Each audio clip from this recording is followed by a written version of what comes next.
Okay, today we're going to look at some of the most common firearms that's used for self-defense. The double-action revolver. It has a limited capacity. In this particular model only holds 6 rounds. So a lot of people like to move on to the semi-autos. There is mass hysteria among white people. There's more white people buying guns than black people. Some gun shops claim they have a 300% increase in sales. These are tools. These are nothing more than tools. The weapon is the person behind it. That's what needs to be controlled. You need to keep the guns out of the wrong hands, and if an American citizen goes and buy a firearm, they should get proper training. Semi-automatic single action. Basically, with this type of design, they have a lot of built-in safeties. This particular model has a backstrap safety, thumb safeties, and this will not allow the gun to be fired when the safety's on. So when you pull the trigger, nothing happens. It has a backstrap safety on it too, so let's say someone picked it up and inadvertently pulled the trigger, it will not fire. You have to have an actual grip on it, pull the trigger, and it fires. We're have been kind of brainwashed and under so many different myths that a lot of us are even afraid to go into a gun store to buy a gun. We think it's, the federal government is going to get into your background and, do all of this, crazy nonsense. There's just misinformation given out in the black community when it comes to firearms. We need to change that, because defending yourself is one of the basic human rights there is. Even an animal will defend himself. You can take the Ruger 1022, which is a semi-automatic rifle, and everybody loves it. You put a black face on it, put a black stock on it, and a long magazine, and suddenly it's a dangerous weapon. Why are white people afraid of black protesters coming into white neighborhoods that is very well protected by their police departments? Why are white people afraid to hear what black people have to say about how they've been being treated in their community? It's that if we go back to that basic concept that a black man with a firearm is more dangerous than a white man with a firearm. Is it fair? No, it's not.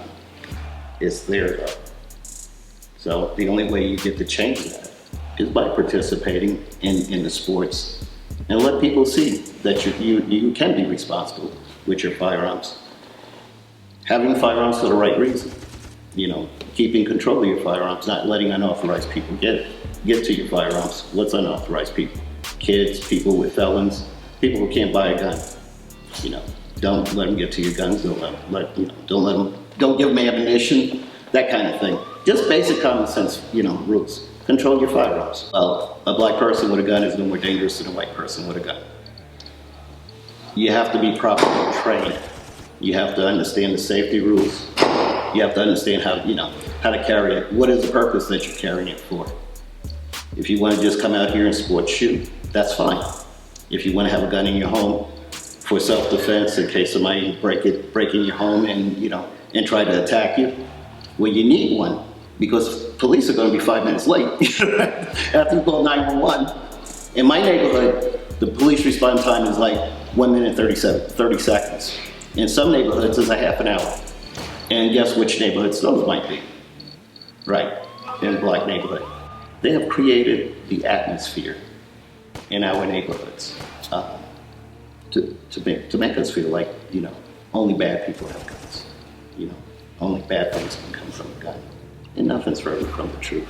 In suburban areas, we talk about community policing, but small suburban areas it's based on community policing.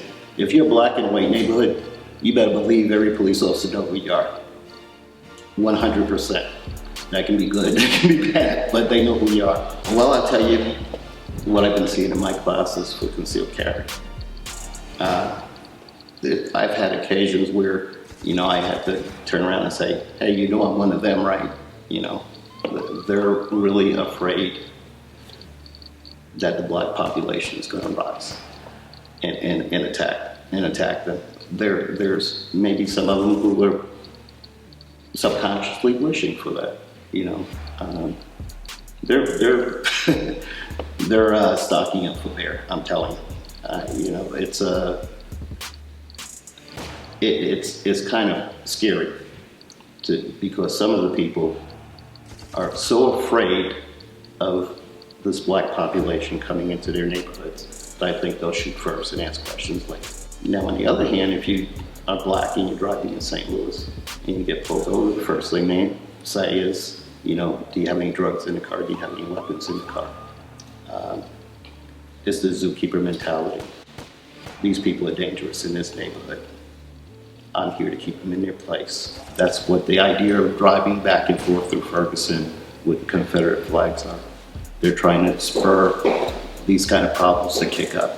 They want somebody to pull out a gun and take a shot at them. Where, you know, they can say, well, I was defending myself. The problem is there's a lot of older folks who, they listen to this stuff on TV and they do get afraid. They do become afraid. So you get the situation where they're going to their car and they see a black man too close to their car, or a young black guy running too close to their car, and they become alarmed. You're more likely to get shot by one of them than you are a black man with a gun walking in a white neighborhood.